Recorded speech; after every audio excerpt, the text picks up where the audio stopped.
Shubhodayam. Welcome to morning session.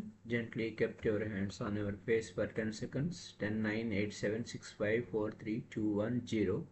అరచేతులు చూస్తూ నెమ్మదిగా కడతెరుద్దాం. 5, 4, 3, 2, 1, 0. ముందుగా మనందరికీ గురువుగారిన బ్రహ్మర్షి పితామహ పత్రిజీకి సహస్ర కోటి నమస్సుమాంజలు, సహస్ర కోటి కృతజ్ఞతలు అర్పించుకుంటూ ఓషో గారిని ఆహ్వానించుకుందాం. ఓషో గారి ద్వారా విజ్ఞాన భైరవ తంత్ర శివుడు పార్వతీమాతకు చెప్పిన సూత్రాల్లో మరొక కొత్త సూత్రం ఈరోజు తెలుసుకుందాం.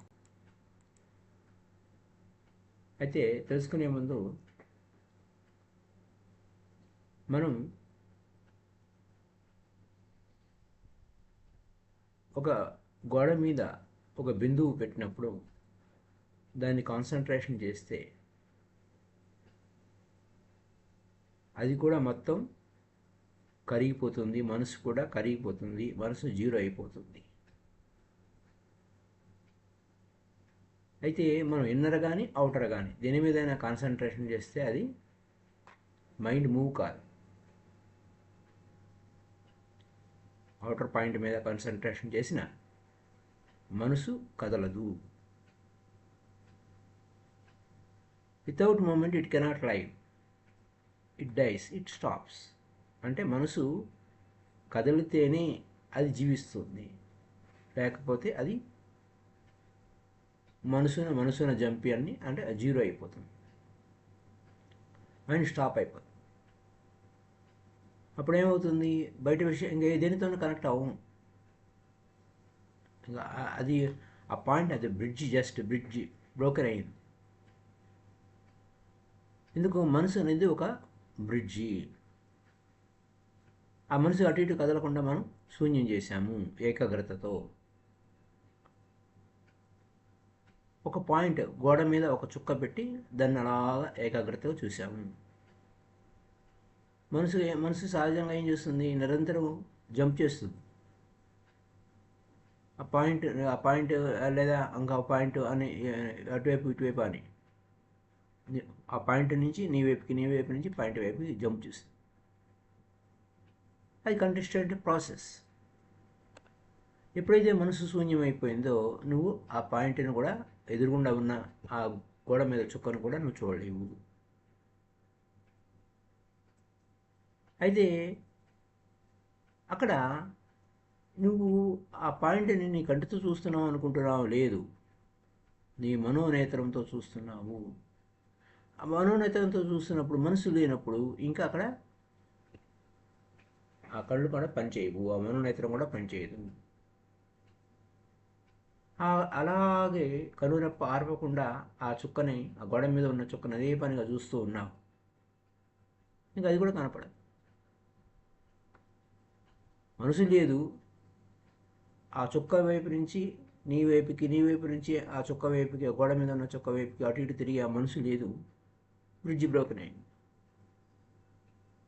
పాయింట్ అక్కడే ఉంది, గోడ మీద పెట్టిన చుక్క పాయింట్ అక్కడే ఉంది. మనసు వెనక్కి వచ్చేసింది. మనసు మళ్ళీ అటు ఇటు తిరగడం కాకుండా మళ్ళీ తిరిగి వచ్చిందనుకోండి, మళ్ళీ చూస్తాను. కానీ మనసు శూన్యమైపోయినప్పుడు నువ్వు చూడలేవు, మూవ్ కాలేవు. నువ్వు ఎందుకని వెంటనే సడన్గా ఎందుకు మూవ్ కాలేవు? నువ్వు నీ కేంద్రంలో ఉన్నావు. ఇది సెంటరింగ్ అనేది చాలా వెరీ వెరీ ఇంపార్టెంట్. నీ లోపల ఉన్న ఆ కేంద్రము మీద అవేర్గా ఉండాలి. ఈ ఉనికికి నీవుకు ఎక్కడ కనెక్ట్ అవుతున్నావు? ఏ పాయింట్ నుంచి కనెక్ట్ అవుతున్నావు? ఏ పాయింట్ నుంచి నువ్వు కనెక్ట్ అవుతున్నావు అంటే ఒక పాయింట్ ఉంది, అది టోటల్ ఉనికి సర్వస్వానికి ఒక మూలం. అది తెలుసుకుంటే చాలు, నువ్వు నీ ఇంటికి చేరుకున్నావు. ఈ ప్రపంచం అదేం పరాయిది కాదు. నువ్వేం ఈ ప్రపంచానికి భిన్నమైన వాడివి కాదు, అవుట్ సైడర్ కాదు. నువ్వు ఈ ప్రపంచంలోని వాడివే, ఈ ప్రపంచం వాడివే నువ్వు. కాబట్టి నువ్వు దేనితోనూ స్ట్రగుల్ అవ్వాల్సిన అవసరం లేదు. ఫైటింగ్ చేయాల్సిన అవసరం లేదు. ఏ ఏ ఏ విచిత్రమైన అంటే ప్రాధాన్యత లేని ఏ యొక్క రిలేషన్షిప్ లేదు ఈ ఈ యొక్క ఎగ్జిస్టెన్సీతో. ఎందుకంటే ఈ ఉనికి సర్వస్వం అంతా నీ తల్లి, ప్రకృతి మాత అంతా నీ తల్లి, ఉనికి అంతా నీ తల్లి, అమ్మ.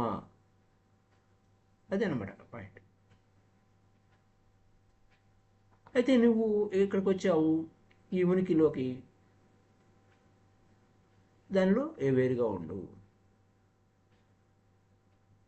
అది నీ లోపలికి వచ్చింది, వేరుగా ఉండు. నువ్వు ఈ విశ్వంలో ఉన్నావు, నీ ఉనికిగా ఉన్నావు. అప్పుడు నీలో నువ్వు ఎరుకుతూ ఉంటే అది వికసిస్తుంది. ఇది ఫీలింగ్, ఇది రియలైజేషన్, ఇది జరుగుతుంది. కాబట్టి ఏ ఆవేదన లేదు, ఏ దుఃఖం లేదు. అది బ్రహ్మానందం తప్ప. అయితే ఎప్పుడో బ్రహ్మానందం ఎప్పుడో సంభవించేది కాదు. ఆ బ్రహ్మానంద స్థితి నీ సహజ స్థితి. నీ కేంద్రంలోనే వేర్లూను కొన్ని ఉన్నది, మూలమైన ఉన్నది. ఆ బ్రహ్మానందం అనేది సహజ స్థితి. ఒకసారి ఆ బ్రహ్మానంద స్థితిలోకి వచ్చినప్పుడు క్రమక్రమంగా నీకు తెలుస్తుంది. అది ఒక్కోసారి ఆ బ్రహ్మానందమా అవునా కూడా నీకు తెలియకపోవచ్చు. కానీ అవేర్నెస్ అనేది చాలా ఇంపార్టెంట్. అది ఆ అవేర్నెస్, ఆ ఎరుక అనేది కేంద్రీకరించి ఉండాలి.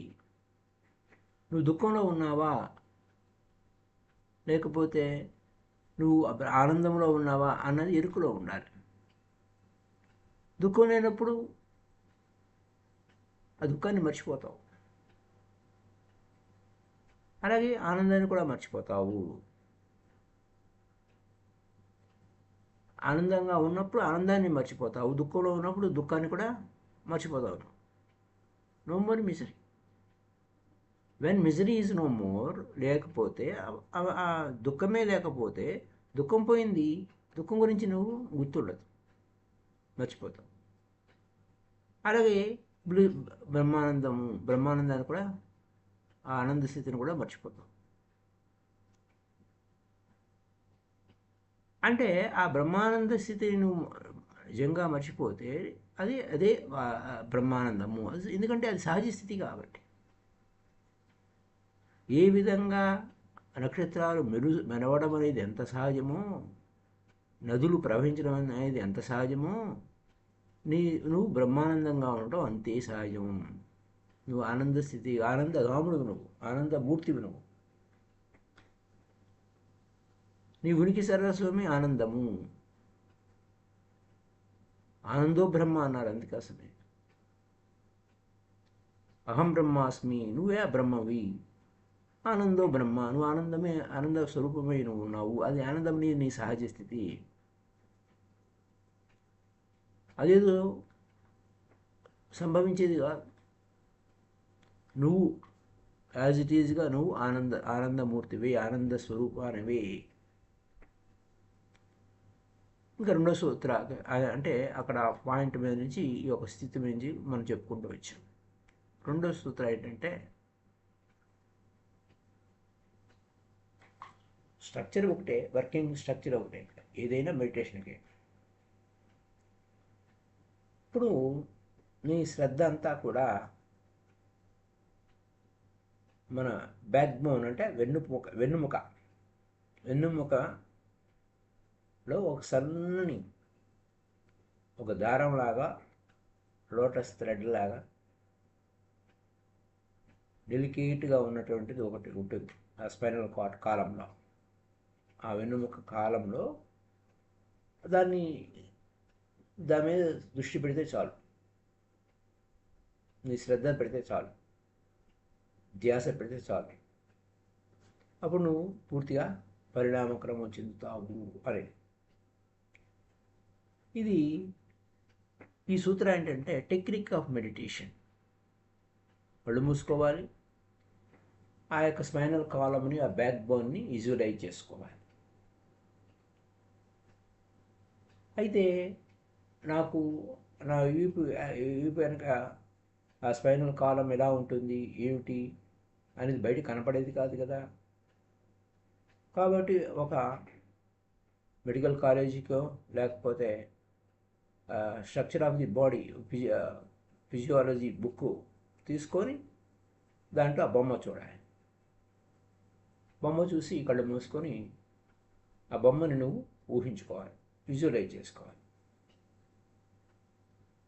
ఏది మన బ్యాక్ బోన్ లాగా ఆ వెన్నుముక చిత్రాన్ని మెడికల్ కాలేజీలో ఉన్న బొమ్మ కావచ్చు, లేదంటే పుస్తకంలో ఉన్న బొమ్మ కావచ్చు, దాన్ని మనం చూడాలి. అయితే ఆ చూసేటప్పుడు మనము ఆ వెన్నుముక నిటారుగా ఉంచుకోవాలి, చూడాలి, విజువలైజ్ చేసుకోవాలి. అయితే మనం ఆ కళ్ళు మూసుకొని ఆ చిత్రాన్ని, మన వెన్నుముక చిత్రాన్ని మనం చూస్తున్నప్పుడు ఎంతో సున్నితమైన ఒక దారపు పోగులాగా ఒక నెరువు పాస్ అవుతూ ఉంటుంది. ఆ నెరువు ఏంటి? తామర కాడలాగా సున్నితంగా ఉంటుంది. కరెక్ట్గా ఆ వెన్నుముకకి ఆ యొక్క మిడిల్గా సెంటర్లో నుంచి పోతూ ఉంటుంది. అక్కడ ఆ దాన్ని అలా ఇరుకుతో గమనించినప్పుడు నీలో పరిణామక్రమం సంభవిస్తుంది.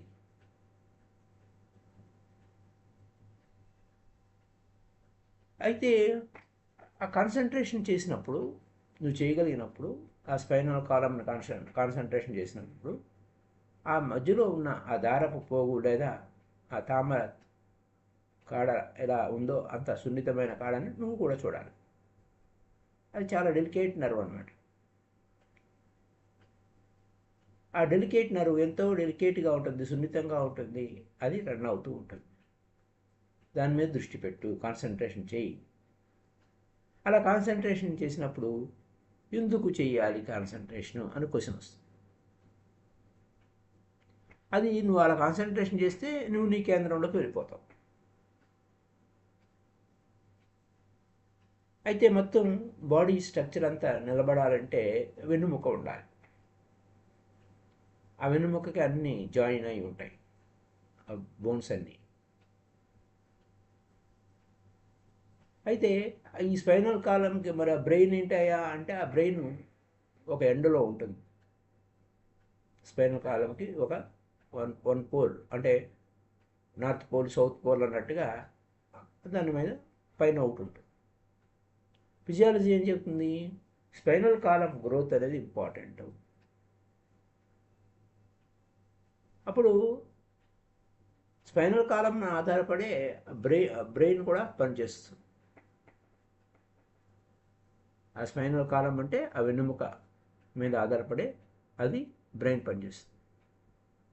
అయితే ఆ వెన్నుముక మొత్తం శరీరాన్ని అంతా కనెక్ట్ అయి ఉంటుంది. Everything is connected.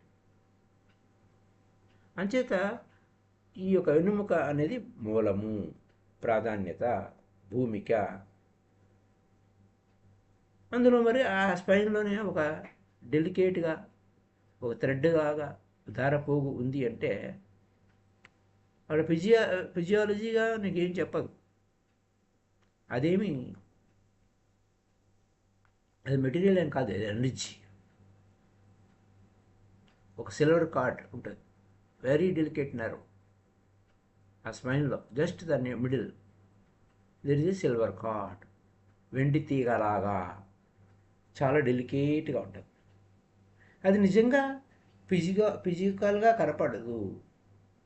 నువ్వు ఆపరేషన్ చేసినా నీకు అది కనపడదు.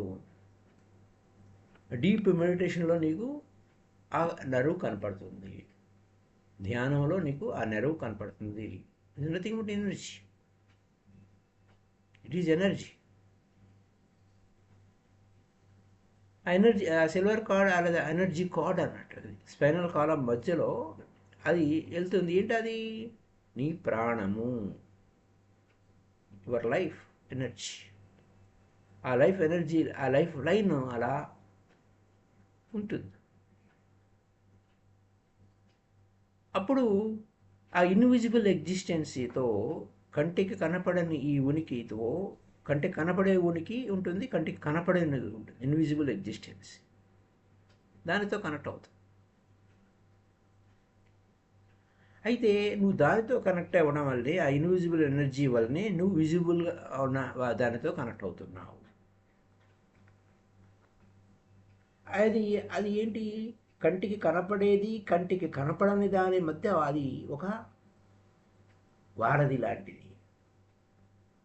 వారధి అంటే బ్రిడ్జ్.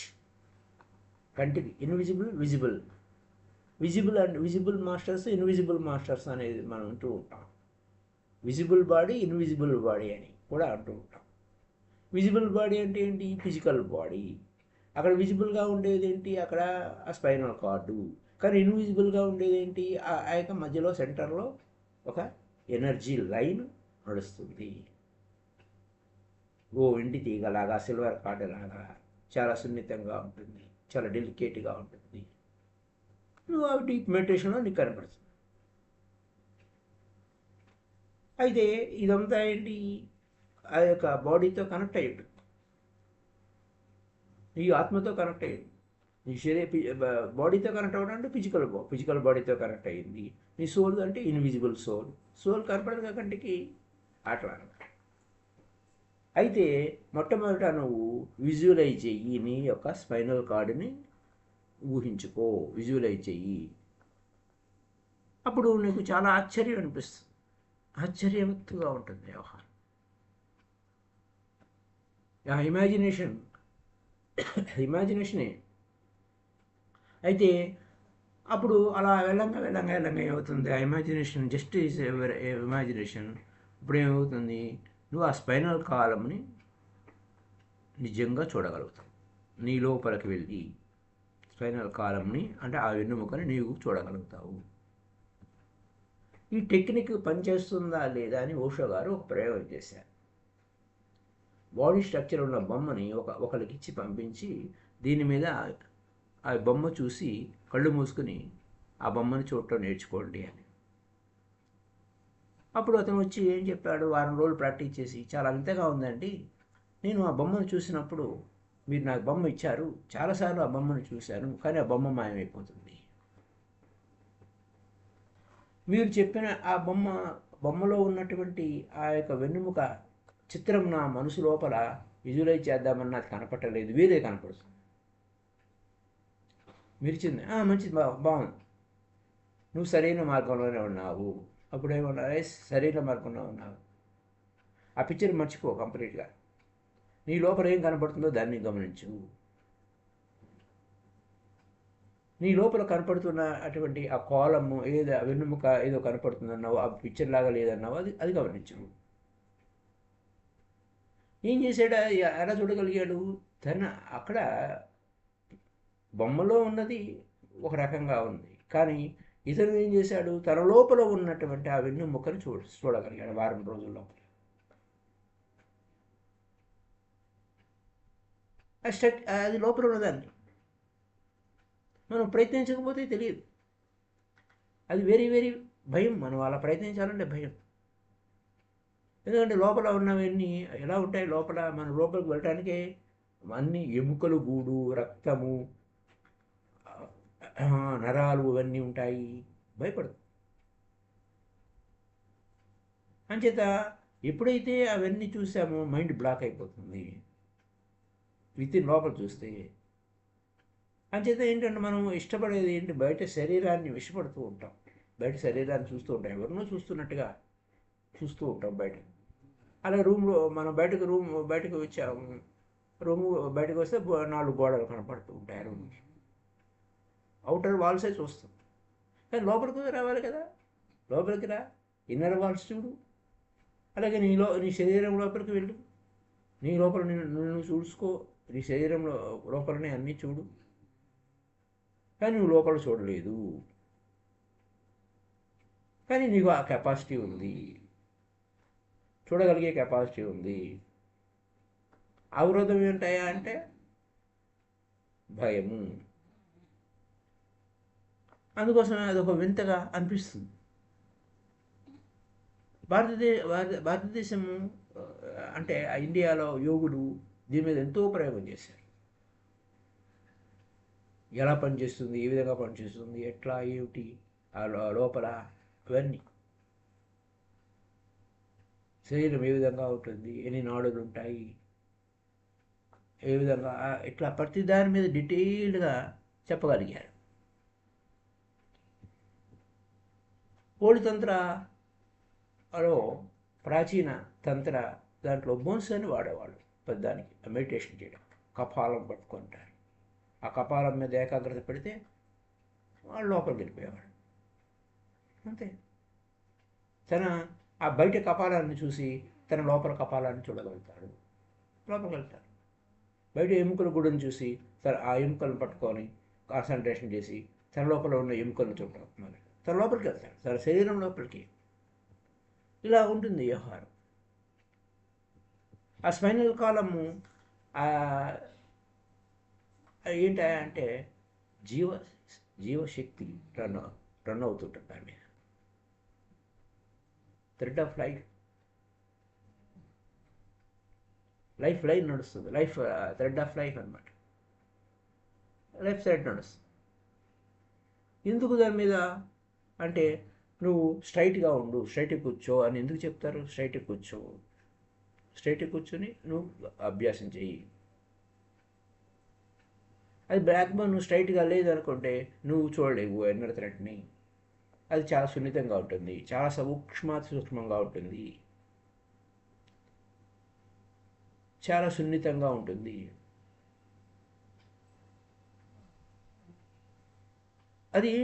అదేంటి ఫిజికల్గా ఉందా? లేదు. Energy line. It is energy flow. ఆ స్పైనల్ కాలం నుంచి ఎనర్జీ ఫ్లో కావాలంటే నువ్వు వీలైనంత రిటైర్గానే కూర్చోవాలి ఈ ప్రయోగం చేసినప్పుడు. అప్పుడే ఆ యొక్క వెన్నుముకలో ప్రవహిస్తున్న ఆ ఎనర్జీ లైన్ని, ఆ థ్రెడ్ని మనం చూడగలుగుతాము. కానీ మన స్పైనల్ కాలమ్స్ అన్నీ స్ట్రైట్గా ఉంటాయా? లేవు. అంచేత స్ట్రైట్గా కూర్చో, చిన్నప్పటి నుంచే స్ట్రైట్గా కూర్చో, రెండు రిటైర్గా పెట్టి కూర్చో, అలా అని మనకి అభ్యాసం చేస్తూ వచ్చారు.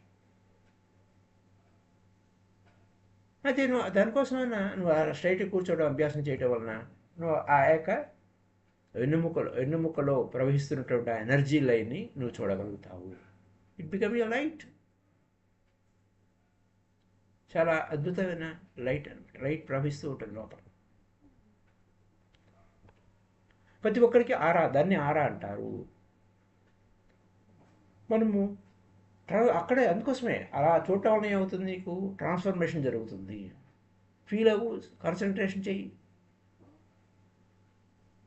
You can feel it, concentrated. అదేమవుతుంది, ఆ థ్రెడ్ మీద కాన్సన్ట్రేషన్ చేసినప్పుడు మొత్తం ఒక సరికొత్త కాంతితో నింపబడతావు. New light. ఆ స్పైనల్ కాలం నుంచి వెలుగులు విరజిమ్ముతూ ఉంటాయి. అది శరీరం అంతా వ్యాపించిపోయి ఉంటుంది. అది శరీరాన్ని అధిగమించి ఉండొచ్చు. అప్పుడు ఆ శరీరాన్ని అధిగమించి ఉన్నప్పుడు అది ఆరాని అందరూ చూడగలుగుతారు. ఆరాస్ కనపడతాయి అప్పుడు. అతని ఆరాస్ ప్రతి ఒక్కడికి ఆరా ఉంటుంది. అయితే సాధారణంగా ఎలా ఉంటాయంటే నీడలాగా ఉంటాయి, లైట్ ఉండదు, డార్క్ షాడో లాగా ఉంటుంది. అంటే ఆ నీడ బాగా ఉందండి అంటే డార్క్గా ఉంది, పలచగా ఉందంటే కొంచెం వెలుతురు బాగా పడింది, అట్లా అనమాట. ఆ వెలుతురు లేనప్పుడు డార్క్ షాడో లాగా ఉంటాయి. అయితే ఈ ఆరాస్ నీకు ఏం చూపిస్తాయి? నీ మూడ్ ఎలా ఉంది, నీ మూడ్స్ ఏ విధంగా ఉన్నాయని ఆరా రీడింగ్ చెప్తుంది. నువ్వు కోపంగా ఉన్నప్పుడు ఎలా ఉన్నావు, నువ్వు కోపంతో ఉన్నప్పుడు నీ ఆరా అంతా కూడా రక్తంతో ఉంటుంది, రక్తంతో ఫిల్ అయ్యి ఉంటుంది. అప్పుడు నువ్వేమి ఎర్రగా అయిపోతావు, రెడ్గా అయిపోతావు. అదంతా ఏంటి? కోపం యొక్క వ్యక్తీకరణ. నువ్వు దిగులుతో ఉన్నావు, డిమ్ లైట్ లాగా ఉంటుంది. అప్పుడు ఏమవుతుంది, అక్కడ ఆరా డార్క్ థ్రెడ్స్ని ఇస్తుంది. ఇంకా ముందుకు వెళ్తావు, నువ్వు మరణం సమీపించావు, అంతే, ఏం లేదు, అన్నీ భారంగాను డెడ్గాను అంటుంది, అయిపోయి. కాబట్టి స్పైనల్ కాలం థ్రెడ్ అనేది నువ్వు ఎరుకతో గమనించాలి. అలా గమనించినప్పుడు నీ ఆరా ఎన్లైటెడ్ అవుతా. So your aura becomes enlightened, అంటే దేదీప్యమానమైన కాంతిగా ఉంటుంది. మహావీరుడు, బుద్ధుడు, కృష్ణుడు, క్రిస్టు వారి చిత్రాల్లో ఆరా బొమ్మ డెకరేట్ చేసినట్టు ఉంటుంది. డెకరేషన్ కాదు, ఎందుకంటే అది స్పైనల్ కాలం బిగినింగ్ నుంచి ఏం చేస్తుంది, ఆ స్పైనల్ కాలము ఆ కాంతిని నువ్వు గమనించే కొలది, కాన్సన్ట్రేషన్ చేసే కొలది విరుగులు విరజమ్ముతుంది బయటికి, లోపల నుంచి నువ్వు ఆ వెలుగులు విరజిమ్ముతావు. మొత్తం బాడీ అంతా కూడా వెలుతురైపోతుంది, ఆ వెలుగు చొచ్చుకుపోతుంది బయటికి, అంచేత బయటికి కనపడిపోతుంది. అంచేత బుద్ధుడు అని ఎవరికైనా కానీ ఆ ఎన్లైటెండ్ అంటే ఆ ఎన్లైటెండ్ చేసినట్టు మొత్తం అంతా వెలుగులు విరజమ్మటమే ఈ శరీరం అంతా. అక్కడ ఎవరు అడగక్కర్లే ఏమిటి అని, ఆరానే చెప్తుంది అంతా. ఆరా షోస్ ఎనీథింగ్, ఎవ్రీథింగ్. అయితే ఏమైంది, అక్కడ ఎవరైనా ఎన్లైటన్ అయితే మాస్టర్ తెలిసిపోతుంది, అతను ఆరా అంతా కూడా అందరికీ రివీల్ అవుతుంది, బయటికి తెలిసిపోతుంది. అయితే నెక్స్ట్ ఎపిసోడ్లో మనం ఈ ఆరాకి సంబంధించినటువంటి ఒక వింత కథ, జరిగిన కథ, చైనీస్ మాస్టర్ దగ్గర జరిగిన కథని మనం చూద్దాం నెక్స్ట్ ఎపిసోడ్లో. So thank you up to now.